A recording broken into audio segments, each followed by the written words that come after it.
This interview is a part of the oral history program of the Oklahoma Historical Society. This interview was originally conducted on November the 18th, 1976. The interview was originally conducted by Mr. James Katigan. This interview was conducted in Oklahoma City, Oklahoma. The interviewee is Mr. Bill Willett, and that's a capital W-I-L-L-E-T-T. This interview is being transferred from the master reel-to-reel tape to cassette on August the 13th, 1986 for inclusion in the permanent collections of the Oral History Program by Judith Michener.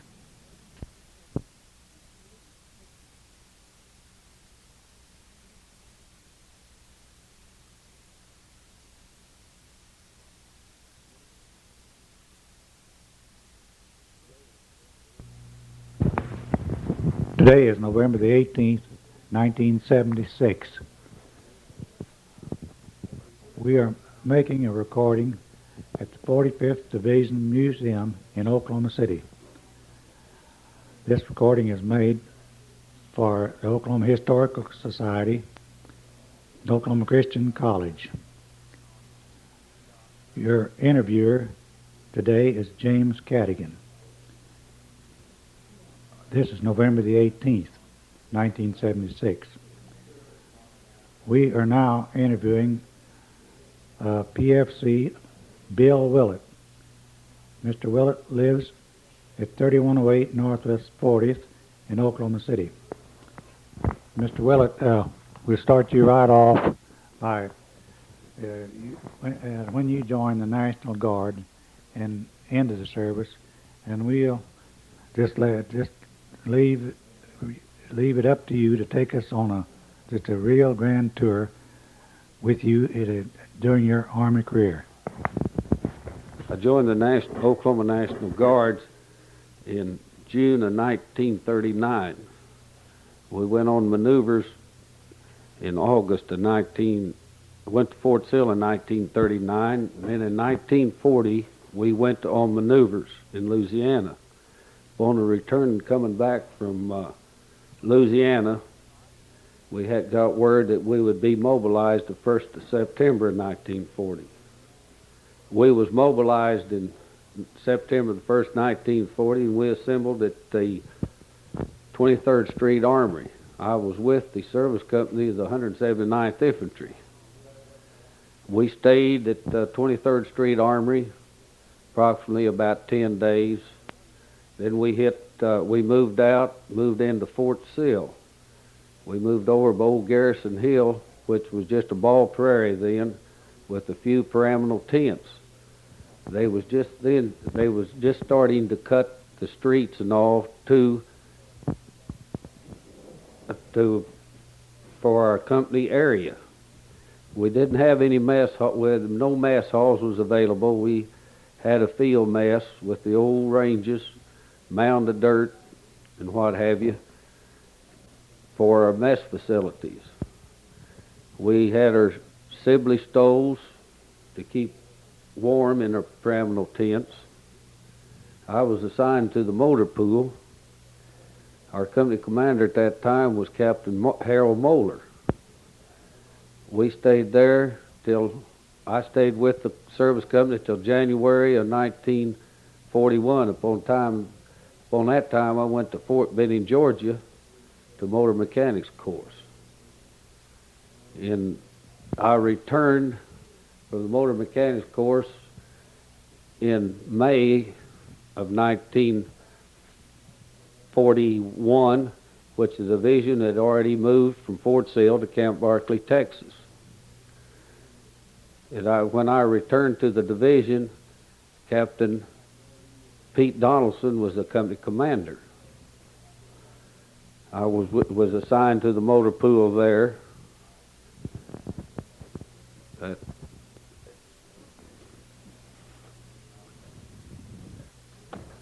When we mobilized in 1940 here at Oklahoma City, we had 15 ton-and-a-half Dodge trucks.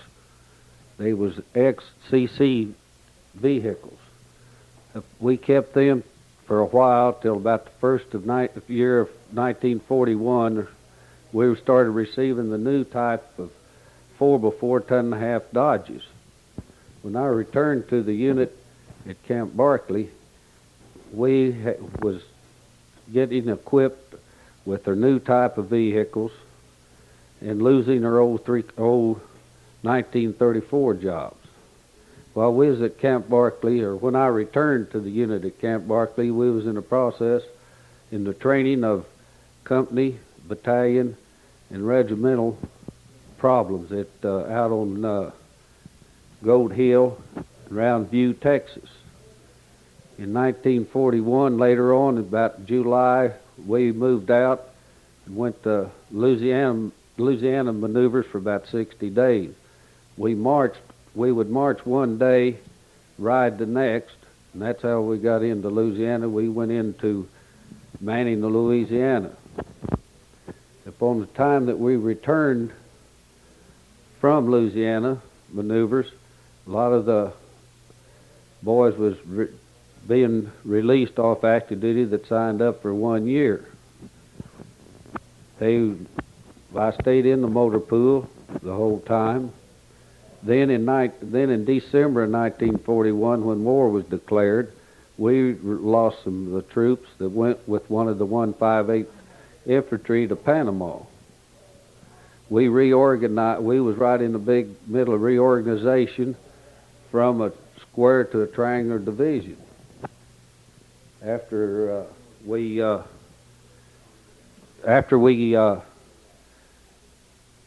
war was declared and all, in April we went to we was shipped to Fort Devens, Massachusetts.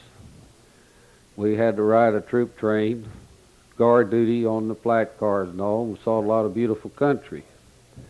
At Fort Devens, we was billeted in our first barracks. After we'd been on active duty right close to about 18 months, it was the first barracks that our company had ever been in. The rest of the time we'd been living in tents. We left Fort Devens, Massachusetts in about November of 1942. From that, we went from there, a convoy, to Watertown, New York at Camp Pickett. I know that we met the troop trains when they came in that night. And just as the first troop train came in, it started to snow. We stayed there till about February or March of 43, and some of the troops never saw the ground the whole time that they was there. From there we went to Camp Pickett, Virginia,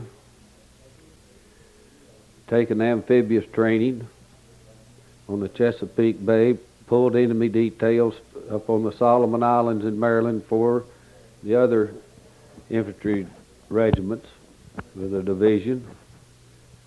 In June of 1943, we was loaded on the ships to make the invasion of Sicily, which at that time we didn't know where we was going. We knew we was going.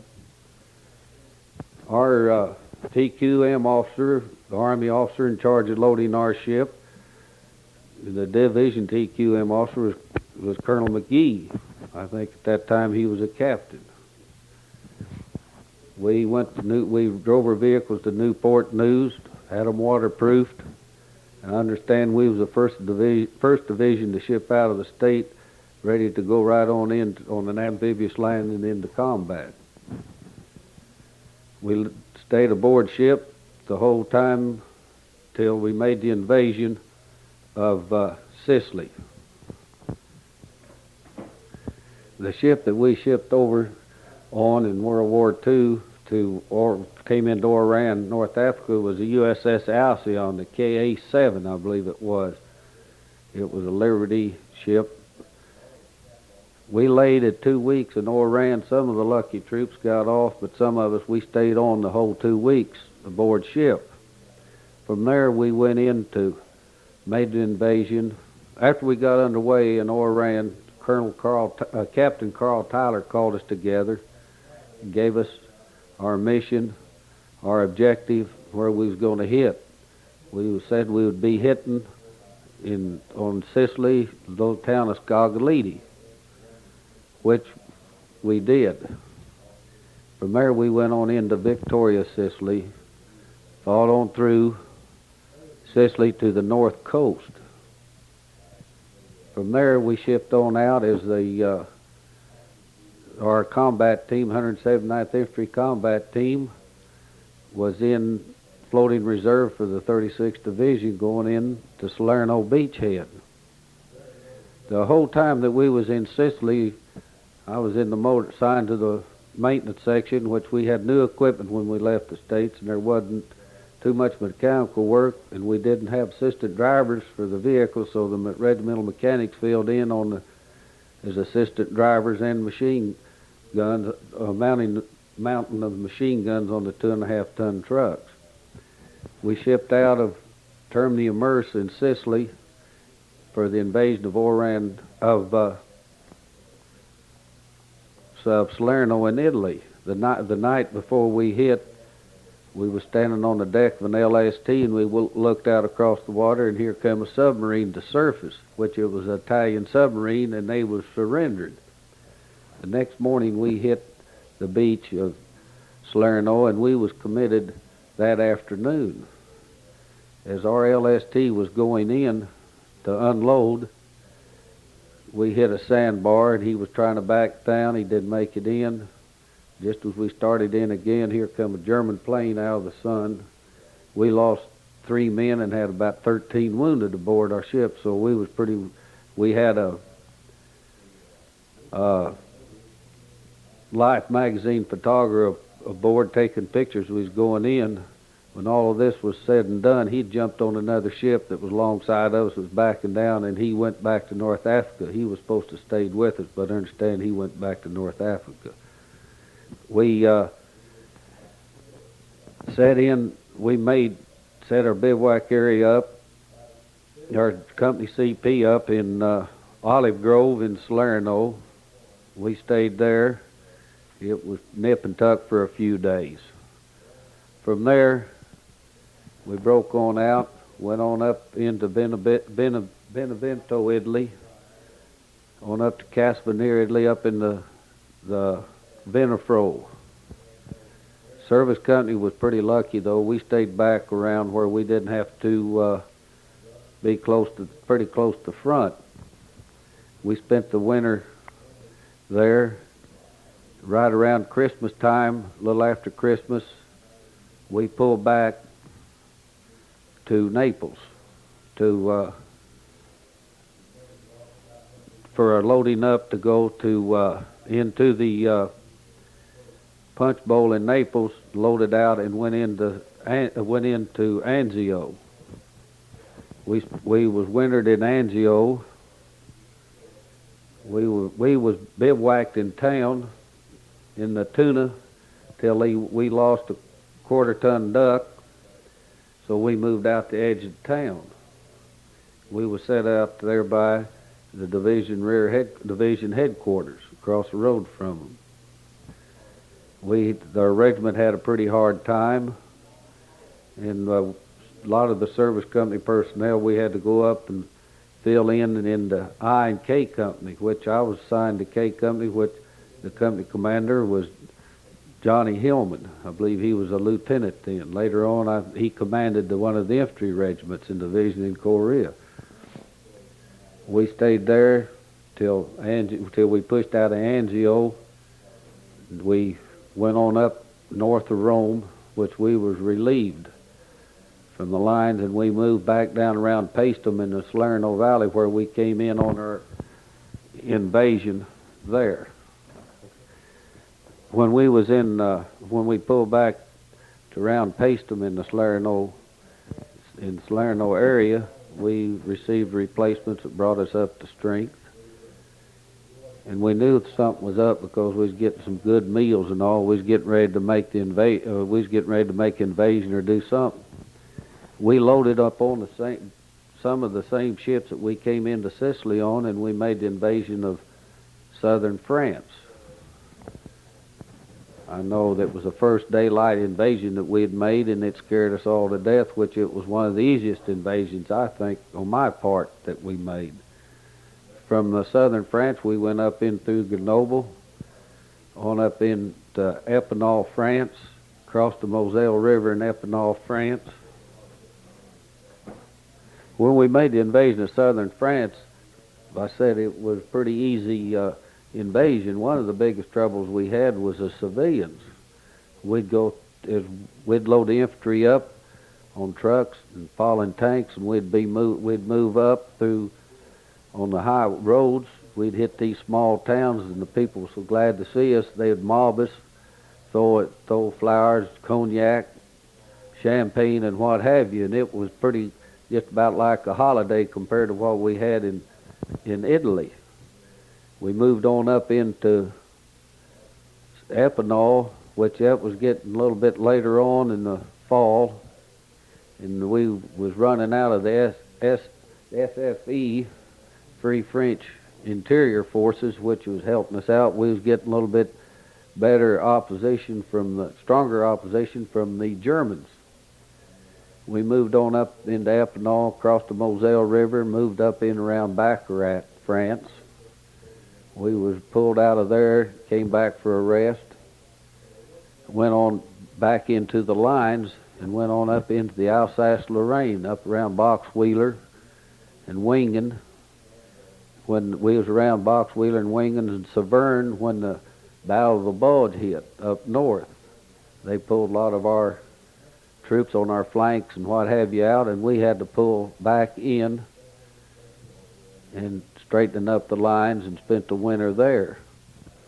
That spring of 45, we jumped off, went through the Siegfried Line, across the Rhine River, right around south of Worms.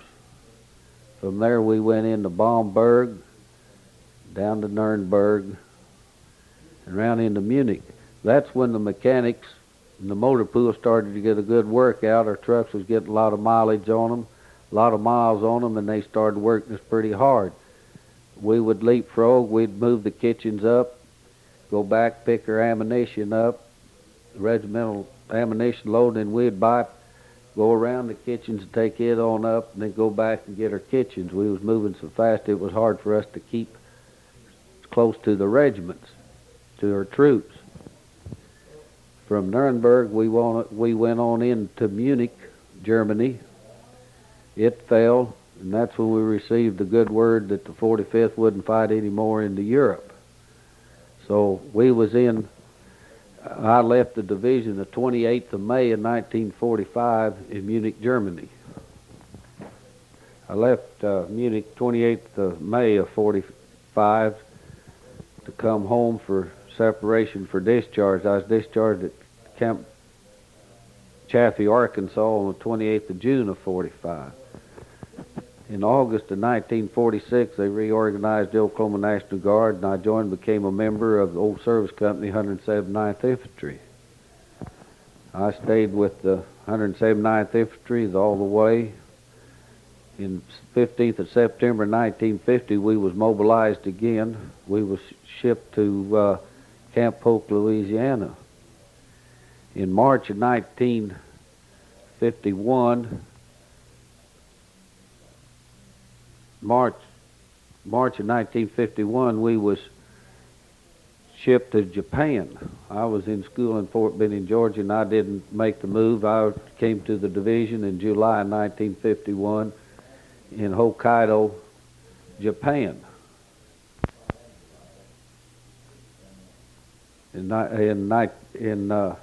Hokkaido, Japan. From there, in November we received word we was going November 51. We received word we was going to Korea. I was on the advanced detachment for the 179th Infantry that went in to relieve the 7th Cav Regiment of the 1st Cav Division. Upon arriving in Korea, I talked to their regimental maintenance officer. He said the maintenance was real good. I got to checking around and found out that I had 42 vehicles deadline that would not move out of their tracks, couldn't turn a wheel. We had a big maintenance problem right then. We've got it straightened out. We moved on the front line on Christmas Day of 1951. I stayed with the regiment till June of 1952, which I received orders to return to the U.S., and I was discharged the 20th of July. I was relieved of active duty the 20th of July, 1952. Upon time of returning back, I joined the National Guards again, and I've been with them ever since.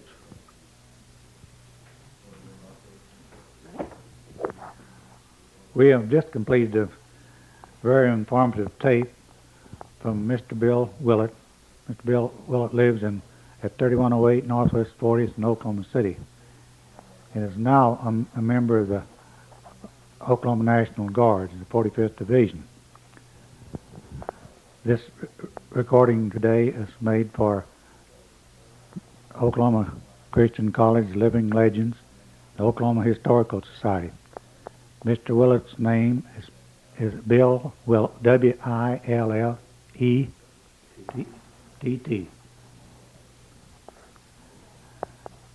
On this day, November the 18th, 1976, your interviewer is James Katigan.